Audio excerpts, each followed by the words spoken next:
At least, Okay. Test. Board class. What did you do? Daniel Ellsberg was Turn the brought mute on, off. When I asked But that it question, doesn't I think seem I to was be in it, working so I don't really mind. Honestly, being on Singing YouTube. back to us. It should come out. Right. Increase the volume. This thing.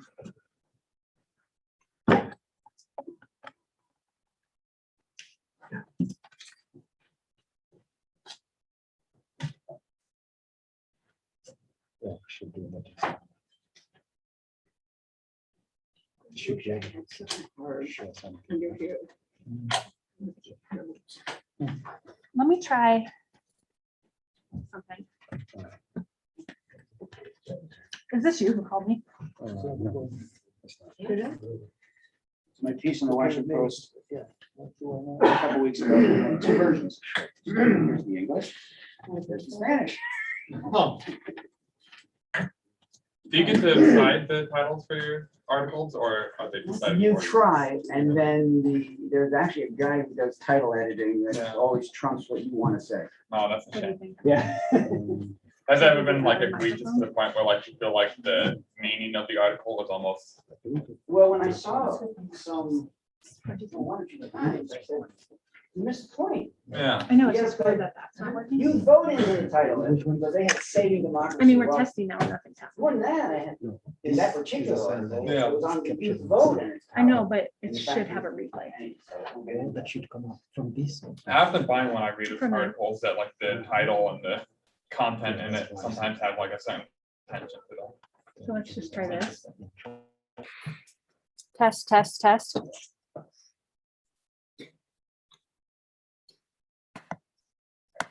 When you narrow it down to that which. Rest of the pieces of paper that went into this.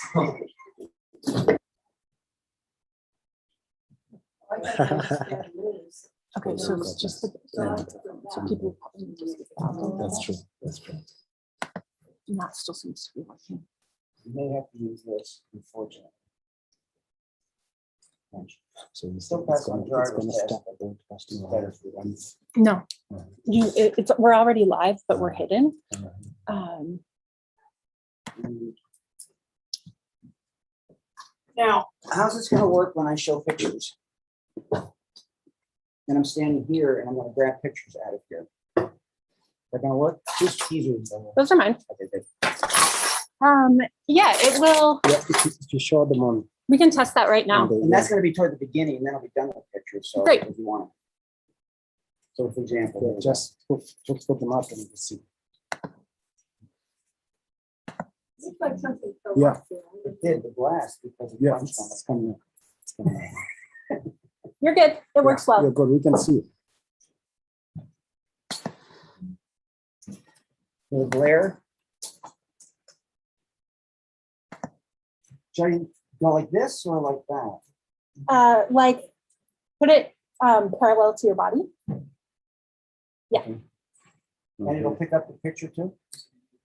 Yeah, I mean, Or it's, I need to go like this. McCaffrey always had a little strategy where he'd go like this to make sure the picture got shown.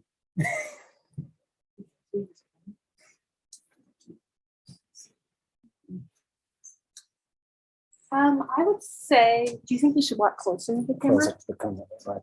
Near those paper. Can you try that again and start talking, but walk closer to the camera?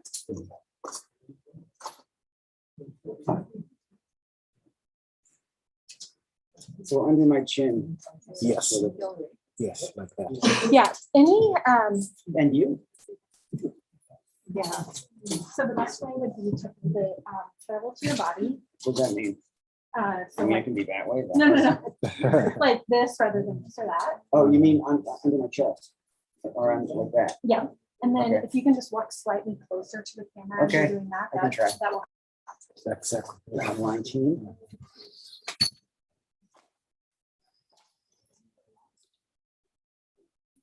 So do you want me to broadcast it now and stop the video? So all you have to do is start the video? Yeah. Okay.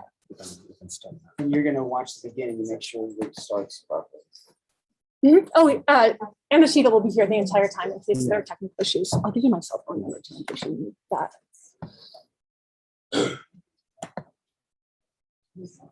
So I'm getting.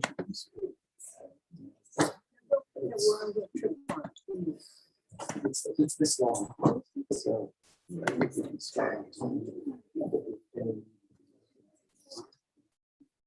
Oh my, I can do that one.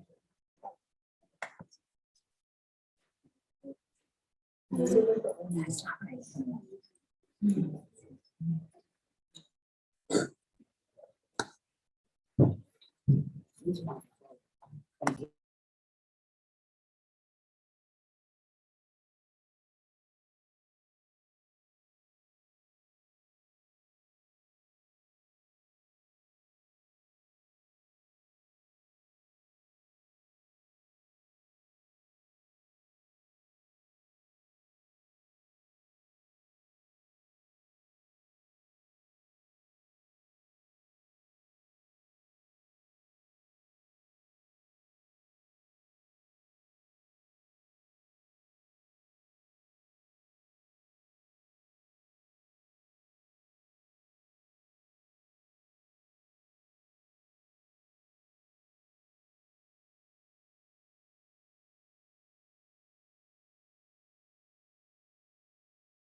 and Hillary. Hillary did a fundraiser actually for Pat's cancer research. She discovered a gene activated in 80%. My wife, Pat, by the way, activated in 80% of women with breast cancer, 70% of men with prostate cancer. And Hillary did a fundraiser. This was on her way to it. But she also, if I have that clip coming later, made a joke. We took a picture at the White House the next day after I was subpoenaed by Ken Starr. And she said, if this happened when you were subpoenaed, it would have been proof about being there taking a picture with Hillary, because there was no truth whatsoever to Starr's merits. Ken Starr was Clinton's prosecutor. How many people have heard of Ken Starr? So firstly, everybody, he was the guy who spent $60 million and spent 6 years trying to point out that Clinton had obstructed justice on something. First, he tried a land deal called Whitewater. Then he did a travel gate. Finally, he got down to his personal sex life because he couldn't find anything else. And it was just outrageous. He became a victim because everybody in America felt that was absurd. And I talked to Bill Clinton afterwards at a Christmas party, and they said, you left office with 70% popularity, and Starr left with like 6 to 7% popularity for going after you. And he said, I have to put that in my book. Okay. Okay. This was Claude Pepper. How many people have heard of Claude Pepper? Probably very few, a few hands. He was on Time magazine twice as the America's spokesman for the elderly, the second time, the first time for being Roosevelt supporter of Lend-Lease in the Senate when he was first a senator before he was a congressman. He went in the reverse order. And I was his chief of staff when he came back to the House. And he gave me full credit for being a staff director and for getting him on the cover of Time magazine for abolishing age-based, merits yes, but age-based no, mandatory retirement. So we really had fun with that issue. So from youth to the youth vote, as Dan mentioned, to the House Aging Committee, I've had all the spectrums and had a lot of fun with them. When we were subpoenaed, which was because Pat was on the treadmill and saw her friends challenging Linda Tripp. Who has heard of Linda Tripp? A lot fewer. She was the one who taped Lewinsky, Monica Lewinsky. Everybody's heard of Monica Lewinsky, right? Okay, so we said, because our friends were in Columbia, Maryland, where Pat used to live, and we were at their house, they were at our house, we had ice cream and everything together. We called them up and said, congratulations on your press release you put on television saying the taping was illegal. I mean, that's called free speech. We made phone calls from our house. Ken Starr thought it was some sort of White House conspiracy to obstruct justice. No, it was free speech, calling our friends and congratulating them for a press release they had on television. So he subpoenaed us. We made a big deal out of it. I went out in the courthouse steps and said, this is Big Brother at its worst. It really scares you. Pat went out and said, this is Nazi Germany. In America, you can make phone calls to whoever you want without fear of reprisal. And it was the lead on Brokaw. Tom, who's heard of Tom Brokaw? Okay. He was the NBC News network. Peter Jennings. Who's heard of Peter Jennings? He was ABC's network commentator. And it was on the lead on Brokaw and Jennings of my saying what I said. This is Big Brother at its worst. It really scares you. And the press said we got the better of Ken Starr. So I was very proud of that. The New York Times said I was the first person to go out on the courthouse steps and talk about Ken Starr's overreach. That's on the record in the New York Times. Okay, so, and then we spoofed Starr because a friend of mine, Sandy Logan, who was the press secretary for the Australian embassy, was having a party. Ken Starr was there. He said, you got to go over and take your picture with Starr. So and Starr didn't even realize it before. So, there we are shaking his hands and he's smiling blissfully. So there's that. Here in Massachusetts at my house, during my sort of UMass years, there's with John Kerry doing a fundraiser for him when he was very young. And you'll see, I told, where's the guy? I said my hair was like that when I was at UMass. So there it is. So, there you are. Yeah. So there's that. Okay. At the White House, this I bring because Dan said, this is a really smart class to know the difference between Democrat and Democratic and how Democrat is the wrong word to use as the adjective. Democratic is the right word. Republicans are trying to downgrade. So I had made a point of that. I'm the guy who exposed that. Here I am in the news conference with Mark Knoller from CBS News.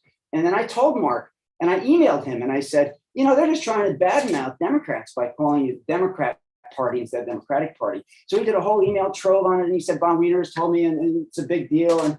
And don't blame me. I was just repeating what was out there. So there's some sort of documentation. I sent some emails to Dan about that. Here's where right after I was the youth vote coordinator, a picture with George McGovern, you mentioned, who ran for president. We had the highest youth vote turnout ever, 55% of eligible youth voters.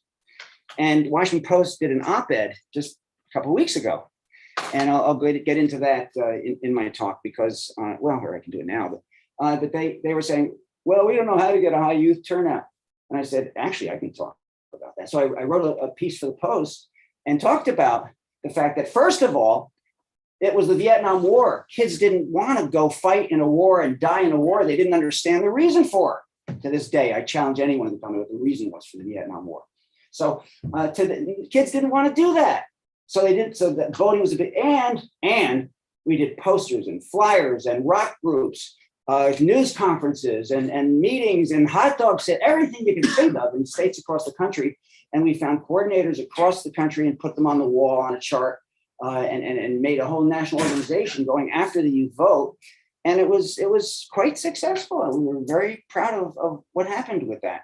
So, and it also was the only age group that didn't vote for Nixon. That it was the only age group that actually went for McGovern as an anti-war candidate. So, you know, it could have made a difference. It didn't make a lot of difference. Now let's go to the other end of the pendulum. There I am at the first Trump White House briefing, live on CNN. Trump White House holds first briefing. And there I am asking Sean Spicer questions. So that was kind of fun. Tell you how that happened. How does a Democratic guy get approved for press in the Republican Trump White House? He had a wounded veterans event, and I sponsored. I gave a little money for that, and I reminded him when he became press secretary that I helped him, and he said, "Absolutely, you can still come and cover as you've done for the previous administration in the White House." So I took advantage of that, and he let me do it his whole time there. Bill Clinton. A lot of photos with Clinton, a lot of good times with Clinton. There with, I showed you the one with Hillary. Here's the one with Bill at one of his parties. Back at UMass, meanwhile, here I am with Ted Kennedy, who was my political idol. And when I remember having a roundtable of about 15 students with Teddy, and just being in awe of his charisma, his abilities, but he was never going to get over Chappaquiddick. That was a death blow. Everybody know what Chappaquiddick is? Everybody in this room, of course. But my brother asked me in the photo, "Did you really have to look at him?"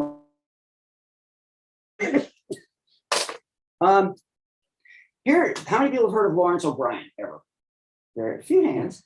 He was the chairman of the Democratic National Committee. Then wasn't he also like NBA or something like that? He had a whole sports background also, yeah. But he was the head of the Democratic National Committee when I was the youth vote coordinator, and there I am in the room with him while we're part of the staff at the DNC going over things. So, okay. Here with Jimmy Carter, he wrote me a note. God bless him, he's still there at 98, right? But right in the back of the room, they had me because I was Claude Pepper's chief of staff. There's Carter, and it was because we had a meeting to get Carter to endorse the bill to abolish mandatory retirement.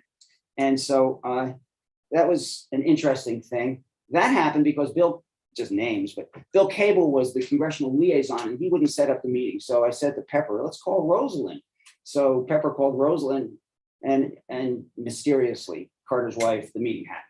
And then at the meeting, Carter endorsed the bill. We had all 40 members of the House Aging Committee there. And they're actually all around the table. And the bill passed, got signed into law. Back to Ken Starr. Everybody heard of James Carville? Hands raised? Okay. So this was the #3 bestseller. He did an entire chapter on the fact Ken Starr subpoenaed White House aide Bob Weiner simply for calling some friends on Super Bowl Sunday. And it's kind of fun that we're in that book. Okay, so that's that.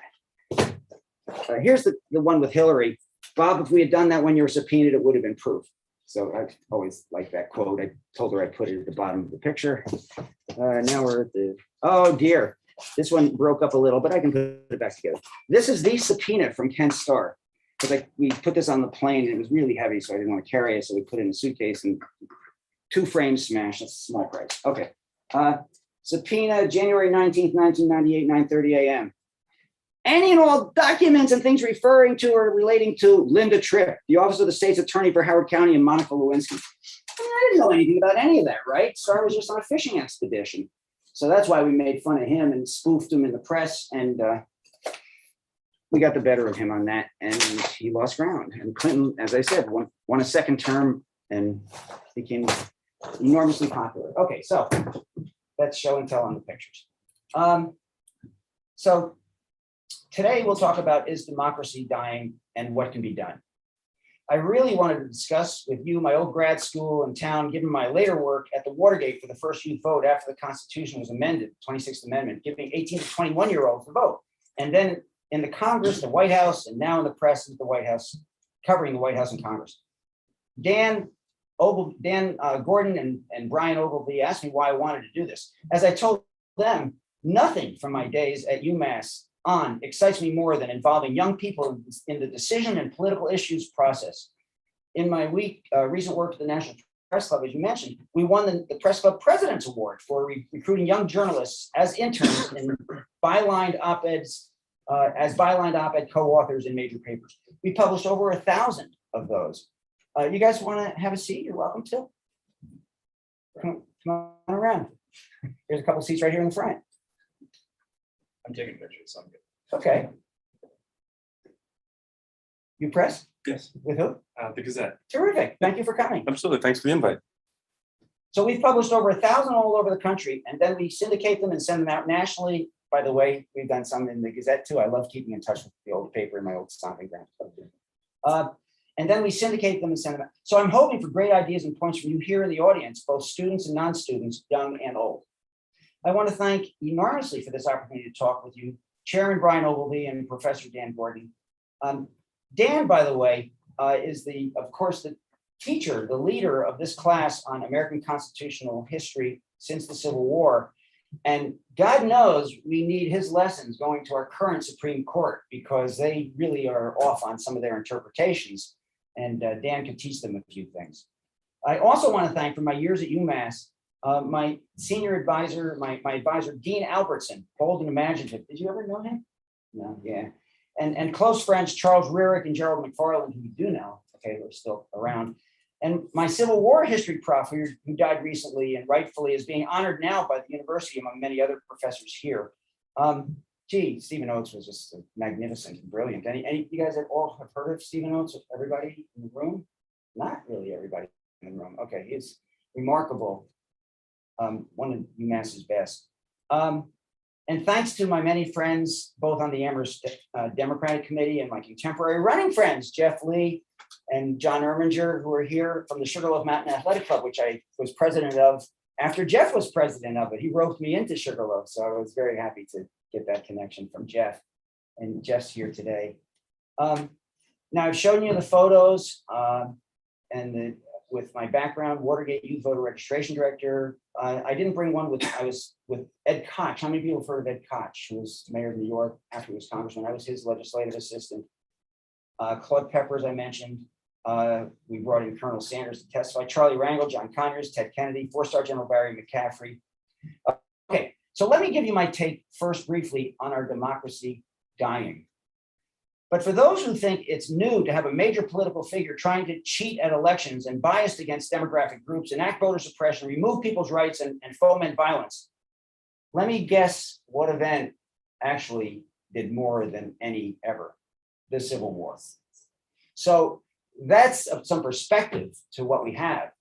But that doesn't mean people now aren't trying to create a civil war. It doesn't mean they're not trying to do the worst things that they can to our country. The Civil War and aftermath brought our first use of treason and prosecutions of blocking an election. That's when those laws were first created. So now they're being used again. But before that, permitting bias by nullification, more states' rights. And after, Jim Crow denying blacks the vote and their rights. And then we have Father Coughlin, McCarthyism, and not Kevin McCarthy either, but Senator McCarthy branding everyone. He didn't like communists. It took 3 years in Eisenhower. George Wallace winning primaries.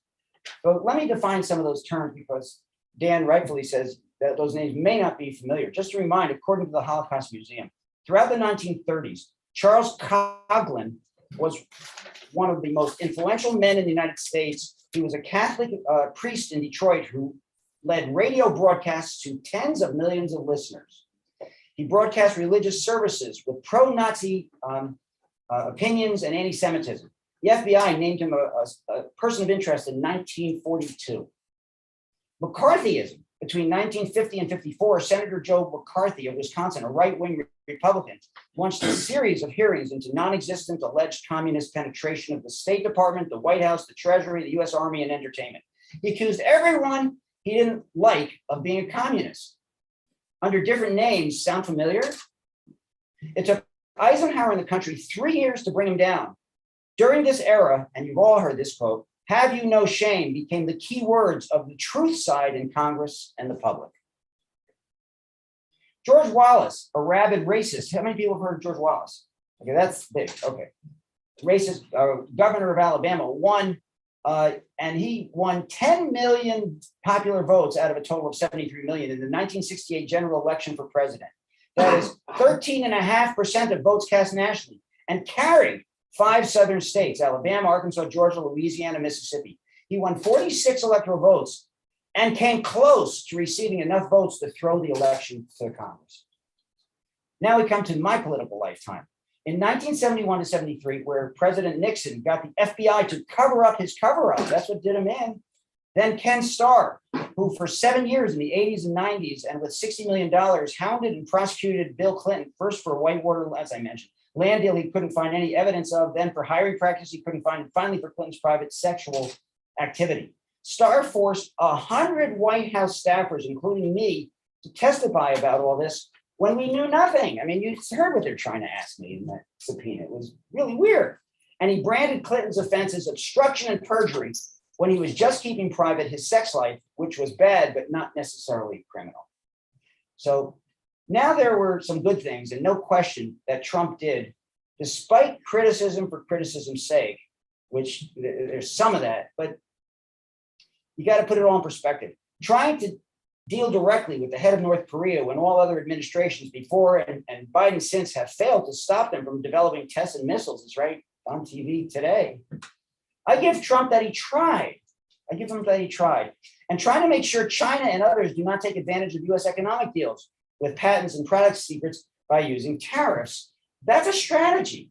That's a policy debate. It's a strategy.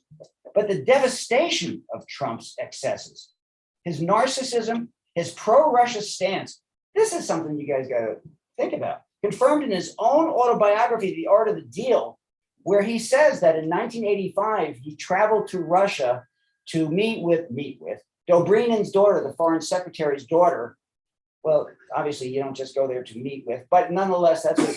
And then what Russia did from then on was they took him as an American capitalist big business leader that they could cultivate and use as a pawn, use as a mark. And little did they, in their wildest dreams, believe that he ultimately would become the candidate and then the president of the United States. They had their dream come true. And Putin even said, everybody forgets this, in a question, in a news conference, did you want Trump to win and did you help him? And he said, yes and yes. So that's the deal. That was the deal. And everything he did from there on in was under the false to get a Moscow tower. They never were going to get a Trump tower, but they let him on.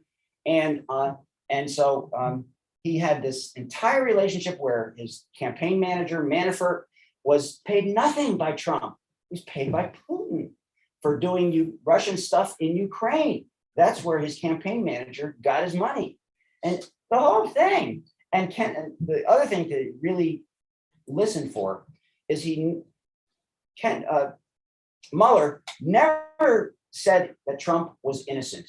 All he said was, I couldn't prosecute him because of what he perceived he had to follow, which there's debate over that by Pelosi and others. An internal Justice Department memo saying you can't prosecute, indict a current president. But he laid out all of the obstruction specifics in the Mueller report as ineffectively as he delivered it verbally to Congress, such as life. He was getting older and older. But nonetheless, all the details were there. Everything was there. And as Pelosi said, Speaker Pelosi, that is not legally or constitutionally based not to indict. And now, especially as a former president, it's beyond the pale. So are his I can do whatever I want despite the law attitude about absolutely everything. Profits from his hotel, that seem to be prima facie under the Constitution's no emoluments, meaning foreign profits, that's illegal. And 200 members of Congress filed a suit. Is having his charity and his college shut down for fraud in New York. And now Letitia James is going after the Trump Organization business. But his charity and his his college were already shut down. So this is not the first of that. For his famous Ukraine blackmail phone call saying, do me a favor though, to find cosmetic misbehavior on Biden's son before Trump would give them military aid. You know, it's wrong. It was cosmetically wrong. I said that to my staff. I said that was really stupid of Hunter Biden to do. But how many hundreds of Republican and Democratic congresspeople and senators' families use the names of their family to succeed in business in their local areas or across the country? Tons of them. And I had that conversation with Mike Allen from Politico and formerly the Washington Post, and he said that's absolutely true. So we got to correct that system, no question. But it wasn't illegal. And this is something else, inviting Russian press, but not the US, into a meeting in the Oval Office. And I talked to Scaramucci about this, and who was, as you remember, Trump communications director, Anthony Scaramucci. And he told me that if it happened and I proved it to him, it would be bad. Well, I did, and it did. And he said, that's bad. And he became a non-Trumper very quickly after that, actually. So the lack of loyalty, I mean, it's happened in American history. We've had a few people here and there, and I don't know how people look in a mirror in their faces and can be honest with themselves and decide that their moral values are worth anything to tell their children. But there are a few people that are just not loyal to the country that they should be loyal to. And now the find me, this is ridiculous, and we've done a lot of writing on this. Find me 11,780 votes. Thankfully taped phone call to the Georgia Secretary of State Raffensperger with many missing. That, and then Fannie Willis going forward with her prosecution. Eric Holder was on Lawrence O'Donnell one night saying, well, maybe he's a former president, we have to give him a little lax. Lawrence Tribe, who's won 35 cases in the Supreme Court, was on Lawrence O'Donnell the next day saying, are you kidding? He's dead wrong. And this is a case where he's just going to do it again, and he's not going to learn his lesson unless you prosecute. The next day, Holder, the former attorney general, went back on Lawrence O'Donnell and said, yeah, I've reconsidered. I think he should be prosecuted. This is a special case. And then we wrote that up as an op-ed, which we put into the Atlanta 2 African-American papers because Fannie Willis is African-American. And I knew she would be reading them. And we said, you're 100% right to go forward with that prosecution as far and fast as you can and to do the right thing for the country. And we gave her, it's like a go Fannie go kind of an op-ed that we wrote. And so we tried to get that done. And so now we get to this, the stolen thousands of documents from the White House, many still missing, even despite the FBI search. The cavalier attitude, you guys got to appreciate the ridiculousness of this, that he can declassify just by thinking. I mean, those are his words. By thinking about it. He had the right to, no, that's not how the law works. Actually, it has to be in writing and there has to be a process. And there is a process. So that is just ridiculous. And they'll get him for that. The incredible work of the January 6th committee, and I've met with Benny Thompson, talked to Pelosi, and we did an op-ed when I talked to Pelosi. And I said, you've got to do, where's the press? Hand raised. I want to go off the record for a minute. Okay, for just this piece. I said, you cannot do what Kevin McCarthy did. And you cannot say that we're doing this for political reasons. Where he said, we got Hillary's poll numbers dropped by Benghazi, by the hearings. Said that can't be the reason. And she came back to me, and then you can go back on the record now. Pelosi told me that we're going after the truth. And that's what I made the op-ed, was that Pelosi said she's going after the truth to the January 6th committee, going after the truth. And we put that out, and OpEd News named that the #1 op-ed in the country. And I said, you've got to be big and bold with the hearings. And they have been, except this bothered the heck out of me. And I'd use stronger words if I weren't in a class. For the last month, they've been radio silent. And in the last month, they've lost 10 points in the polls. In the last month, the Saving Democracy and Concerns About Democracy has moved from where they put it, which was number one on the issues, it was up there, and now it's number two, back to inflation. It's 37 to 26 today in the polls that NBC just reported. So they're going to have another hearing next week. That has to be first and foremost, because you can't do anything about inflation or the other issues, healthcare and immigration and so forth. You can't do anything about them if you can't have the votes the way that you're entitled to them in this country. So to me, that is the number one issue, that everything else is falls from it. And I just hope that people aren't going to be, and I predicted, by the way, a month ago, that the oil companies, which are Republican owned mostly and then Republican powered, they were going to do a jack up of the prices right before the election. Jeff, I don't know if you and I talked about that. I said, that's my biggest worry, is that was going to happen. And sure enough, now they did a cut in supply, and it's timed for the elections, and everybody's concerned that it'll have impact on the midterms. Probably it will. I hope it doesn't. I hope that we are persuasive, that all sides are persuasive, because this isn't a bipartisan issue. If you look at Liz Cheney and Adam Kinzinger and so forth, it's the country at stake. It's democracy at stake. So anyway, we talked to Pelosi and wrote that op-ed. We hosted Adam Schiff and Jamie Raskin at the National Press Club. Jamie Raskin is just phenomenal. Despite his kid dying, mental health issue and committing suicide, he rolled forward and chaired the impeachment. I've never seen anything more courageous in my life than what Jamie Raskin did. And then Trump lying about his property values to make more tax deductions or more money. So in both directions. What Lacey Clay told me, he's Congressman Lacey Clay, who asked Trump's lawyer, who broke from Trump, and said, yes, he overvalued and undervalued. That was Lacey Clay's question. And I said, that was a great question. That drove the whole New York investigation. And he said, that was a good staff written question, and I wrote it. That's humility, by the way. That's a guy who admits when somebody else gives him a good idea and says where it came from. So I really respect that when politicians and members of Congress and VIPs give credit where it's due. But for Stacey Clay to tell me that was a staff written question, and he read the staff's question, and that's what drove that whole investigation forward from there. I like that. I like that when somebody does that. So, and then in both directions, from the IRS and buyers, build it up for one to decrease it from the other. And of course, his delay actions on every single court case against him, every single one. And above all, the cheating and January 6th and other witness intimidation. Thank God for Cassidy Hutchinson. She wouldn't be intimidated.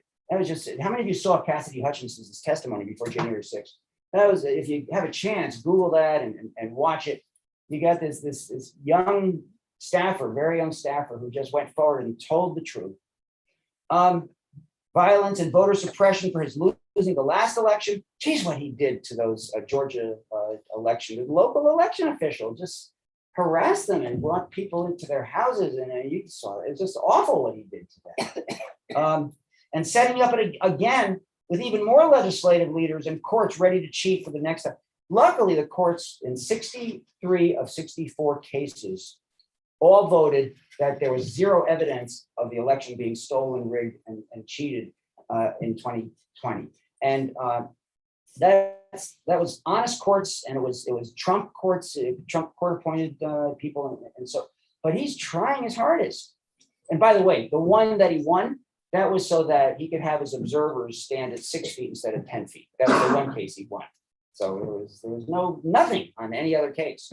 Okay, and so the documents at Mar-a-Lago, of course it was theft from the National Archives, the White House, and the American people's property, and a violation of national security. And this week, witnesses told Politico that Trump personally packed 16 boxes. And the reason he's trying to delay, we learned it this morning, you got to, of course, how many watch either CNN or MSNBC, or for that matter, Fox, or make sure, I hope everybody stays up with the news.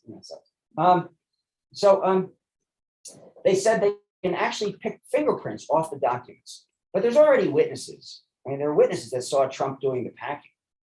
And if you could just think national security, not declare it in writing as Trump claims you do, there would be no reason for the legal national security processes. It's all excessively, horribly bad for the law, the country, and our democracy and institutions. And I'm just going to add something here. I have respect for Republicans. I thought that Reagan deserved enormous respect. The two Bushes deserved enormous respect. There was a matter, and I worked in Bush 1, Bush 2 kept me for 6 months so I could reach my 20-year federal retirement trigger, actually. And I respected the fact that his philosophy was tax breaks for the rich are what drive the economy and make it more successful. But I disagree completely with that philosophy. But that's a matter of debate. I disagree because you can, the Library of Congress did a study and they found that you get 5 times the bang for the buck with jobs programs for people as you do for tax breaks for the rich trickling down. 5 times bang for the buck. And you can do a study of the gross national product increases during administrations. And Democrats with people programs are 5.5% GDP growth average. Republican administrations are 1.5% GDP growth since Roosevelt. So there's empirical evidence of what works and what doesn't work.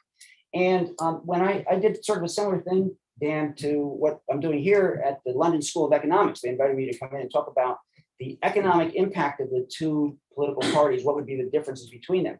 And I'd like to invest the class. How many of you, I asked, would support deficit reduction and tax breaks, especially tax breaks for the rich, as an economic philosophy that worked versus people programs and jobs programs directly from the government? Not one hand rose in the class among the sort of same number of people. Not one hand rose saying what works is deficit reduction and tax breaks for the rich. All the hands rose saying that people programs and jobs are what make the economy stronger and make it flow. London School of Economics. So, I mean, I disagree completely with the philosophy, but I'll give it to them that it's not unpatriotic for them to think that, the Bushes and the Reagans and so forth. It's not unpatriotic. It's just a different. With Trump, it's totally different. It's the narcissism and the disloyalty of this country. That's a totally different ball of wax. And so now with fomenting, let's say the 64 cases, but with his fomenting new deniers in deciding positions in the legislatures. Where is it? Here it is. Time Magazine, current issue, October 10th. The defenders inside the fight to save America's elections. But before they get to that, there are 201 Republican nominees, final election, entered in the final election for Congress or for statewide or national office who have denied the legitimacy of the 2020 presidential election. 201, Time Magazine. And so that's an enormous, enormous danger. I don't care, Democrat, Republican, or Bullwinkle party. It just doesn't matter.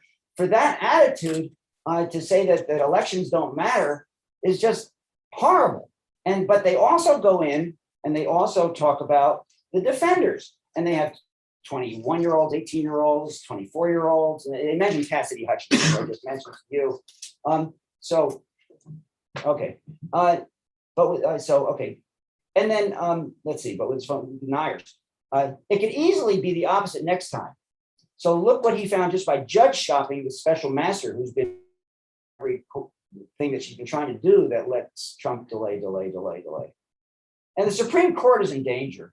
Now by 6-3 by Senate Leader McConnell, making up his own rules as he goes along. Too close to the election by a year for Garland, but fine that the election is already underway with 10 days to go. And no real investigation of Kavanaugh and just and Amy Barrett, that just take them right away, and just accept neutral babble on choice when virtually everyone knew that the new votes would overthrow Roe v. Wade. Just the neutral babble that they gave both in the private meetings and in the testimony. So Leonard Leo of the Heritage Society raised $1.6 billion of dark money, undisclosed under the Citizens United law, which when I hosted George Mitchell, how many people have heard of George Mitchell, the senator from Maine?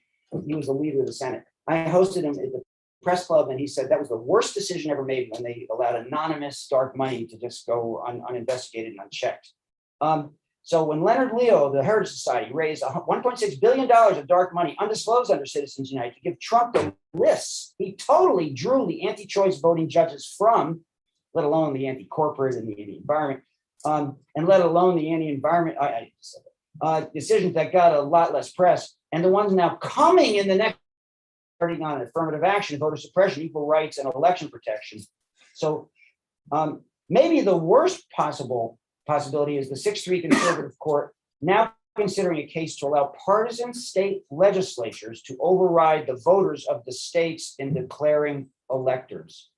Are you all familiar with that independent legislator theory? I mean, just awful.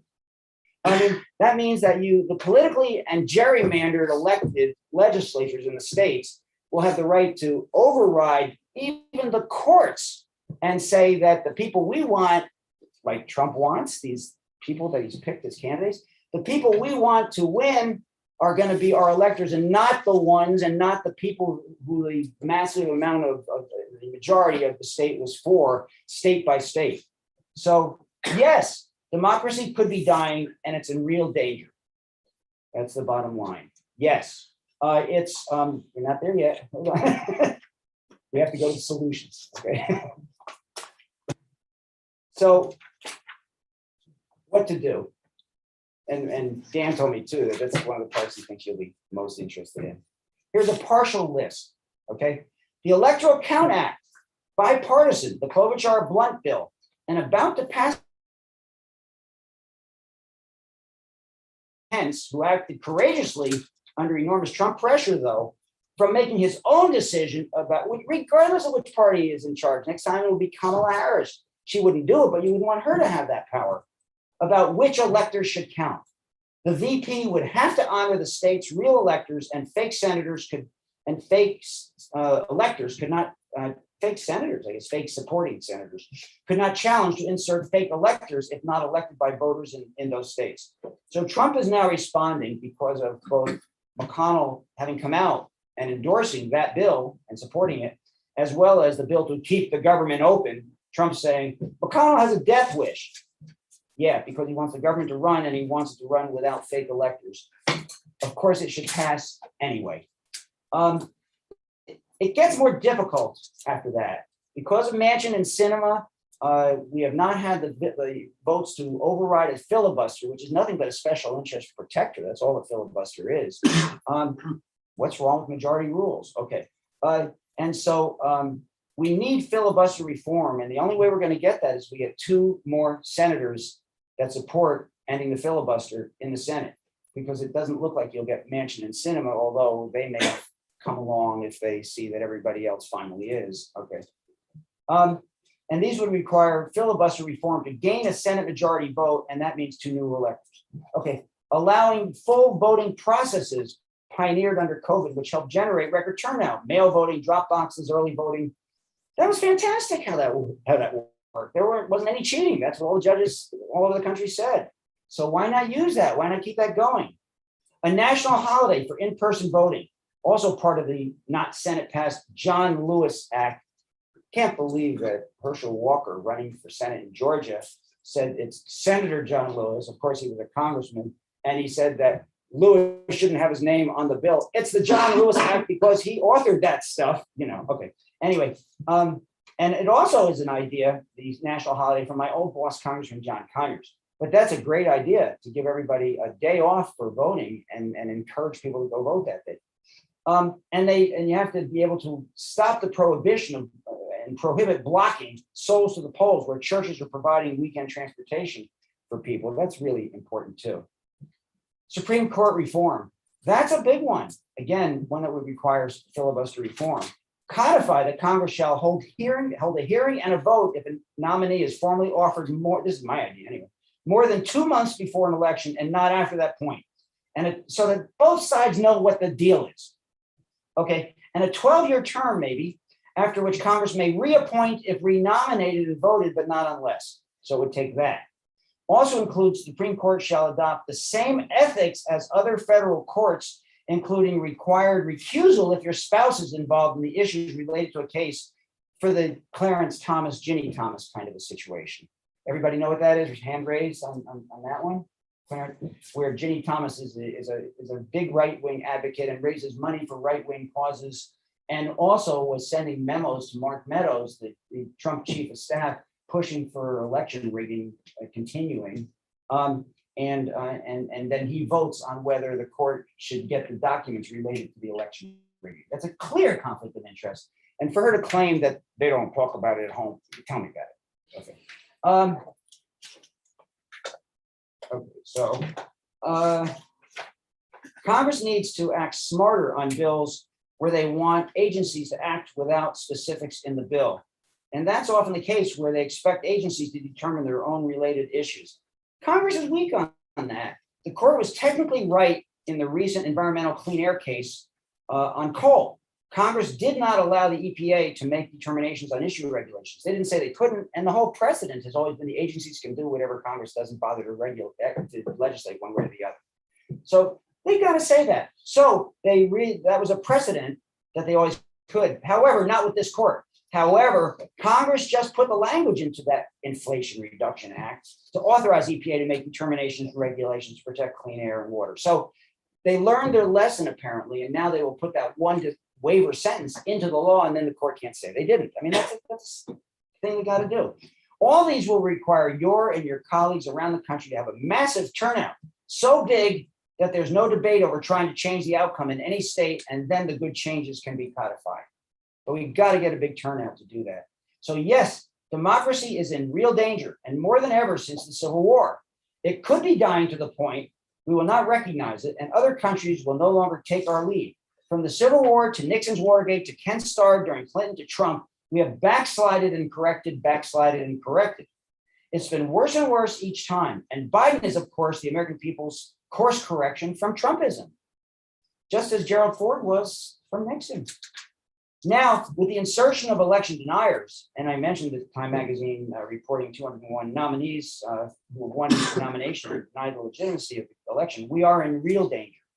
But Time also reports, as I said, that there are thousands of defenders inside the fight to save America's elections, and that the fighters and innovators, I guess I'm repeating here, are 25, 24, and there's Cassidy Hutchinson, 25, Resolute Witness, and Natalie Cobo, mobilizing the community, who's 22, I guess I tried to say here. In my Washington Post article a couple of weeks ago, I reported on what has worked to mobilize young people. Starting in 1972, when I was at the Watergate headquarters right out of UMass history. And we organized a youth forum in Delaware for Joe Biden's first Senate campaign. And at 29, he upset two-term Republican U.S. Senator Caleb Boggs by 3,200 votes in the year's closest Senate race. And I put into my article that the implications for the lesson for the upcoming midterm elections is clear about what young people can do, which they printed both, by the way, this opinion piece, both in English and they printed it in Spanish. It's very nice.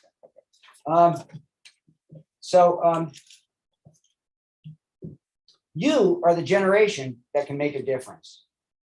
Literally save the country and save our democracy.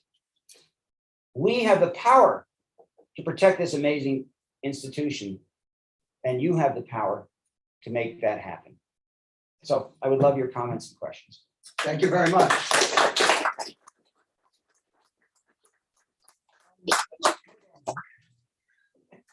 I'd like to propose that we actually take a cluster of questions rather than one question, one answer, one question, one answer.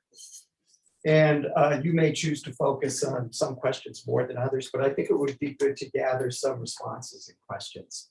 Good. En masse. So let's start. Yeah. Yeah. So tell me your name too, if you want it. If you want your Yeah, name. no, absolutely. Justin Taylor.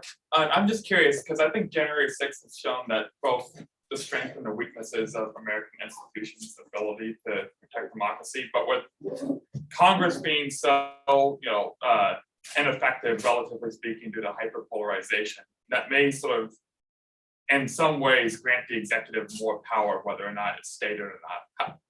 What are the limits that you would propose, if any at all, on sort of limiting executive influence, like we've seen with Trump sort of projecting his almost bully pulpit from interfering in elections like he did? Thank you.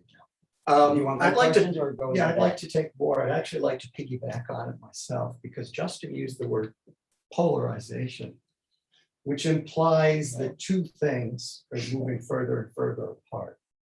And from an academic perspective, there's something implausible about your whole line of analysis. It's very melodramatic. There are good guys and bad guys.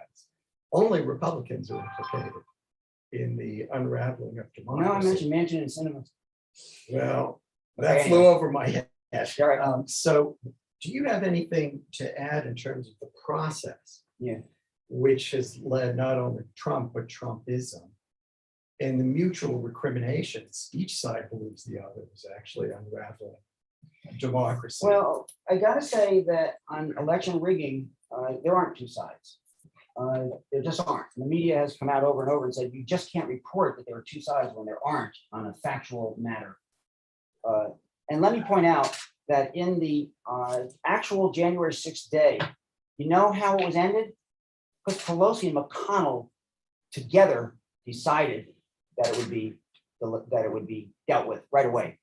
They did not delay till the day after, as they could have, because the Capitol was in shambles. They came back to the chamber right away to show the American people that we have a democracy and it's going to succeed.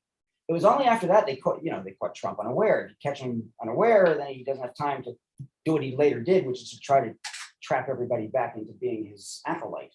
So he later did. But for that first few days, everybody was united in saying this was a horrible thing and democracy must triumph. So I don't think it's as bad in that sense as what happened. There also, in terms of the schism, well, God, there was a schism certainly between the Confederates and the Union. I mean, my God, what a schism there was, right? So we've got history of schism. But then in Jim Crow, it went forward, and Newt Gingrich and Tom DeLay kind of created the let's use gerrymandering and let's use other strategies to just create districts that are favorable to us, even though the demographics are that there should be a more broad, even brush. So one of the solutions that I didn't mention is that there should be an end to gerrymandering, and that would immediately bring parties back into more even-keeled working together. There isn't also when you he got the Republican support on some bills on COVID and on this latest government shutdown.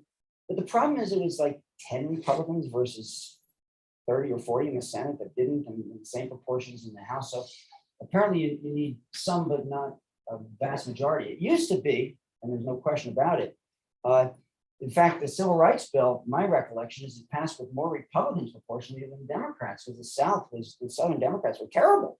And so that's the kind of thing that actually, and NAFTA passed, if you remember, with a majority of Republicans, not Democrats. So there are bipartisan workings together, and we have to strive for more. And that's something that should be taught in congressional orientation. I did an op-ed in Roll Call saying that congressional orientation should teach all the major legislation in history that has happened with bipartisan cooperation, so it becomes infused into all new members' thinking that that's what they should actually try to get. John, you referenced a Supreme Court case that they're going to be taking up, the one on state legislatures and whether state legislatures could control the electoral college votes of that state. Would that lay the groundwork for the an Eastman style plot, like John Eastman was going to, his plot was to, get the electors to change their votes for Trump instead of Biden. Is that case, do you think it would lay the legal framework for that kind of plot to succeed? And the media agrees with you. They have stated, if you're watching the morning shows, that the electoral, the independent legislature court case could allow openly and right up in the forefront to happen what Trump and Eastman tried to do secretly.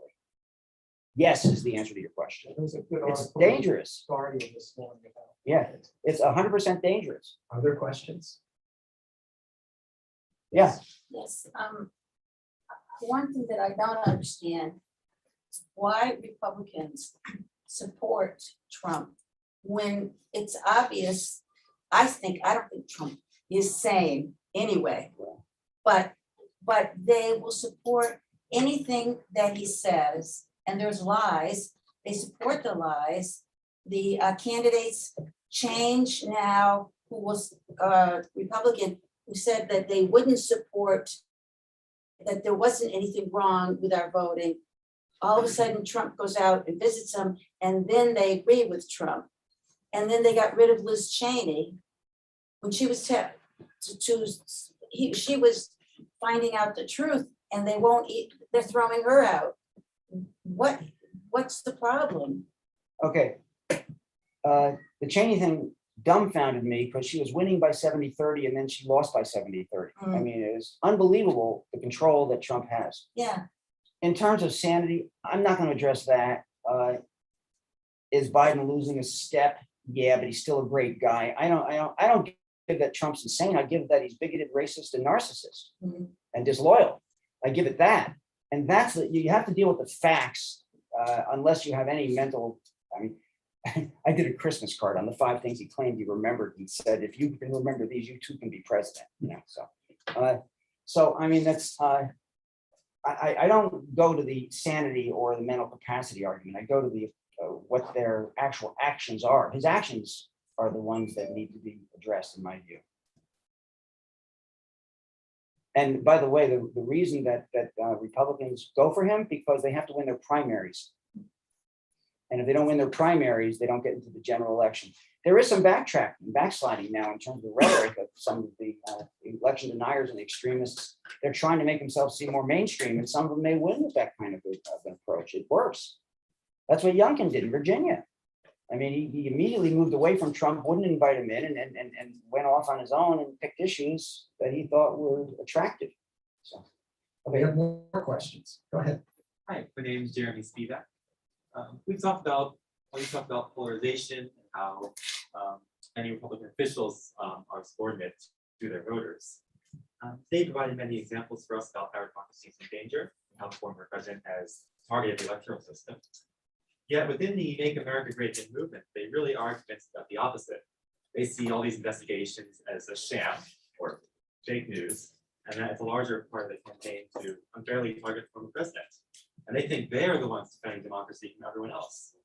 My question is, after all that's been exposed, after all that's done, how can you reach these voters and convince them that Trump has done wrongdoing? Can you? Or it's a good question.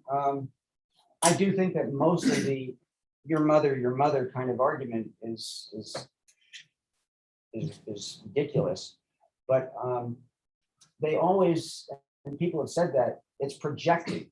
They always project what the case is against them, they project against the other side.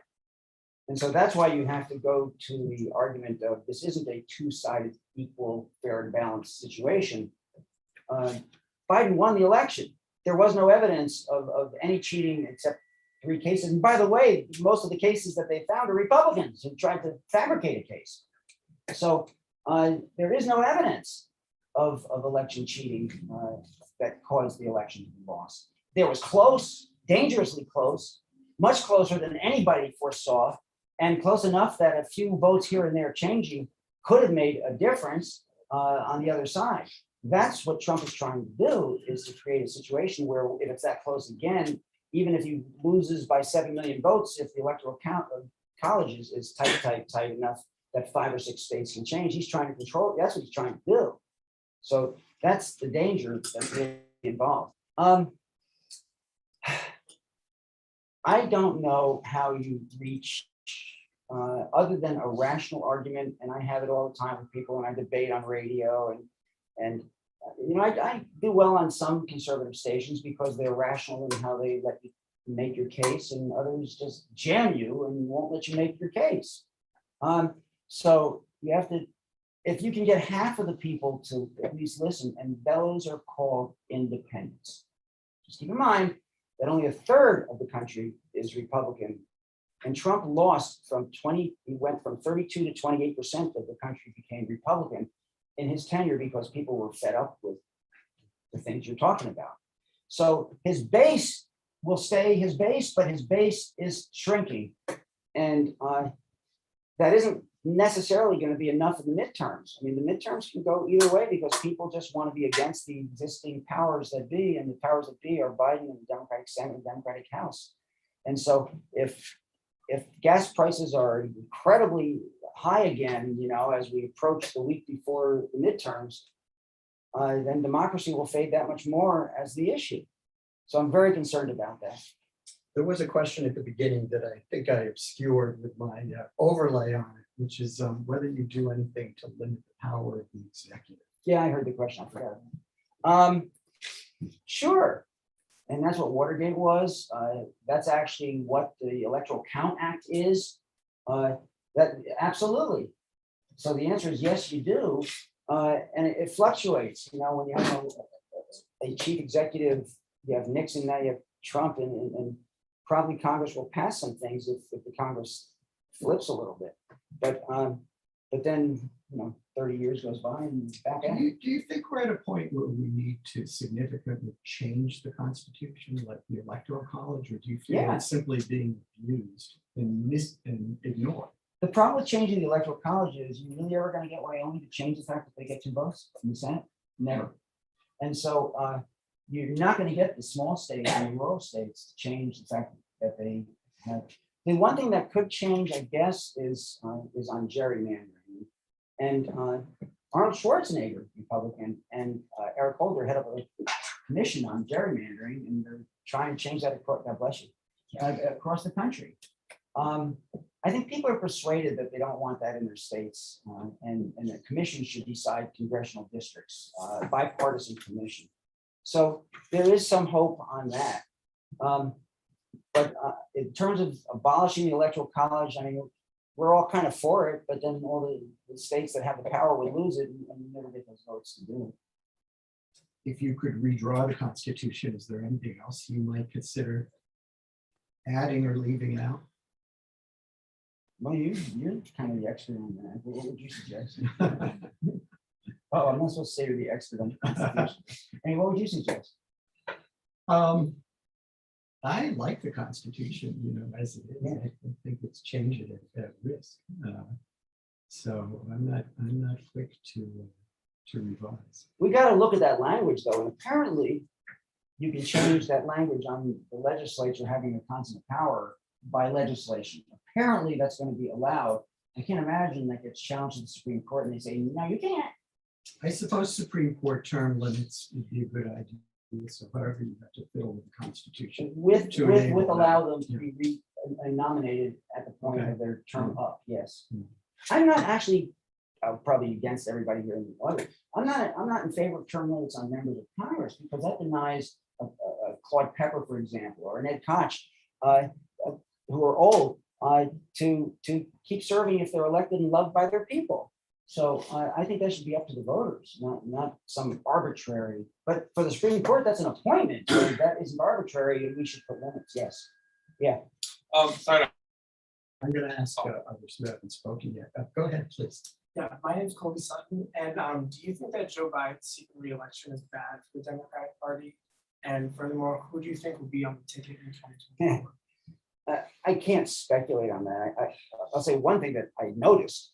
If you saw Gavin Newsom's interview on Alex Wagner, he was unbelievably powerful in terms of the message of Democrats. And that's a name that hasn't actually been on everybody else's list for, So there are, and I'm sure there'll be others by the time we get there too, that are possible. But I'm not going to jump against Biden at this point. If he has the energy and if he has the will, and right now the polls show that he's ahead of Trump, who's no spring chicken either, by the way. He's just a few years younger.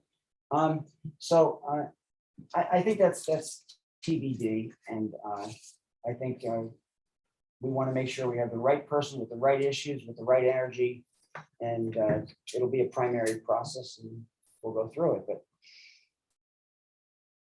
I'm not going to say my opinion of performance of the current vice president. I'm just not going to go there, especially with the press in the room. So. Yeah. Questions from anyone who hasn't spoken yet? Yes. Throughout your talk, presented Trump as like an aberration. You noted your respect for every president from Ford to Obama. Don't you think that perhaps there have been decades-long like policy trends and social trends that contributed to the erosion of American democracy? You mentioned Citizens United, but what about all those presidents and their policies which favored that inequity of wealth that created that court case in the first place? Or you mentioned disenfranchisement and problems with voting rights, but even the war on drugs, which worked to disenfranchise millions of predominantly Black Americans. Don't you think that those presidents and their contribution to those larger social forces also bear some part of blame in eroding their democracy? You're right, not necessarily on each and every issue you mentioned, but of course you're right that those have worked to make people feel alienated. This isn't the first time we're using the word voters feel alienated. It's not the first time we've used the concept that young voters feel alienated. So policies have made a big difference, and yes, of course they do. But I don't think we've seen to the point of where it's an existential threat on the voting itself. That's the difference. We're being denied the option of the vote counting on all those issues you just mentioned. So those, absolutely, there can be changes made. And even in the war on drugs, where I was the spokesman for the White House Drug Office for 6 years, some things work: education, prevention, treatment, rehabilitation. Some foreign policy works. And imprisonment, over imprisonment doesn't work, and there should be more drug courts that give people treatment instead of jail. Absolutely, there are changes that need to be made. But that's just on that one issue. Citizens United, that was I agree with George Mitchell, that was the worst decision ever, and that should be overturned, and that should be legislatively fixed. And maybe those would give people more hope, and maybe they would give people less feeling of we don't matter. I agree with that. So your point 100% is true. Yeah. Thank you. Thank you so much for the presentation. I have a question with regards to youth voter turnout and youth participation in elections, turnout in both registration.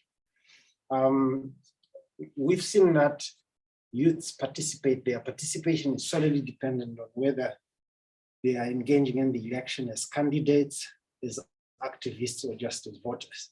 So do you think that if legislation or any rules are to be changed to put in place age limits for congressmen, for senators, or for presidential candidates, that could in itself encourage young people to not just participate as voters, but to as well participate as candidates?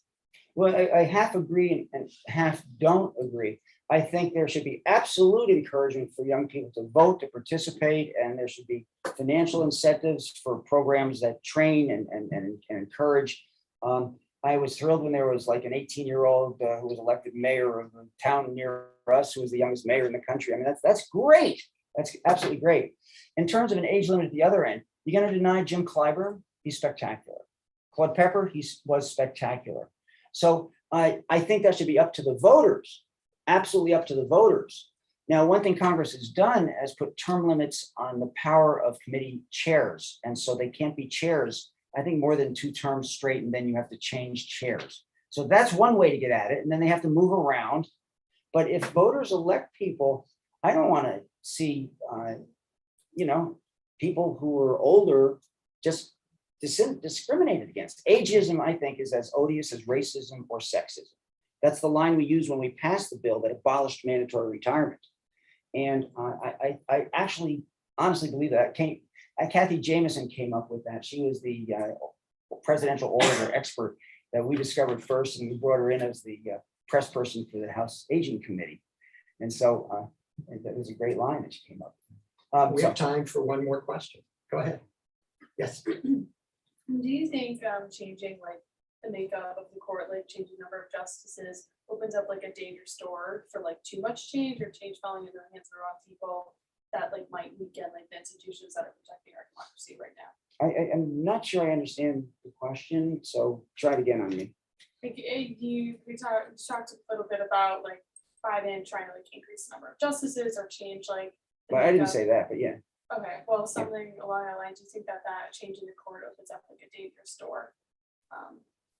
Yeah, but there are other reforms that would be fine, like the nominations should be timed where there's a rule in terms of you must have a hearing on the nominee if it's before 2 months before the election. You cannot bring a last minute one in until after the election if it's too close to the election, so that the rules are the same for both. What McConnell did was he flipped the rules each time to his own advantage. He changed it. He changed what he said he was going to make the rule. Too close, too far. And so suddenly it's 6-3. And by the way, I think that Ginsburg made an enormous mistake not retiring earlier to allow a replacement. And then that opened the door in the wrong direction too. So judges have to be more responsible if they're getting to that point. So I think that's what I think. I think that packing the court, I think Roosevelt tried it. It was considered illegal and something, isn't that right? What happened with Roosevelt? So I think you can't just do that with the numbers of justices, but you absolutely can make those other reforms that I mentioned. Those are within Congress's power to make those changes, and that would make a big difference as we move forward. Thank you very much. A round of applause.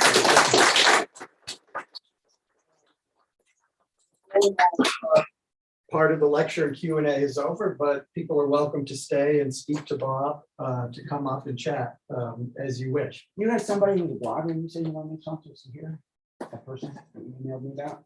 I don't think so. Okay, fine. Yeah. So thank you again. And those of you in my class, I'll see you on Tuesday. Thank you for great questions, guys.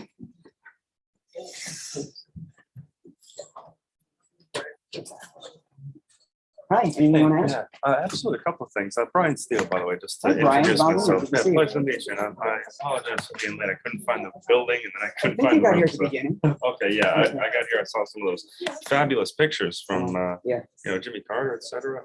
I'm just curious, what do you think is a reasonable, what people would expect as an alternative to democracy in America? Like, let's say that Trump is successful in subverting the will of the voters at the presidential level, people would still have their governors, they'd still have their mayors. Like,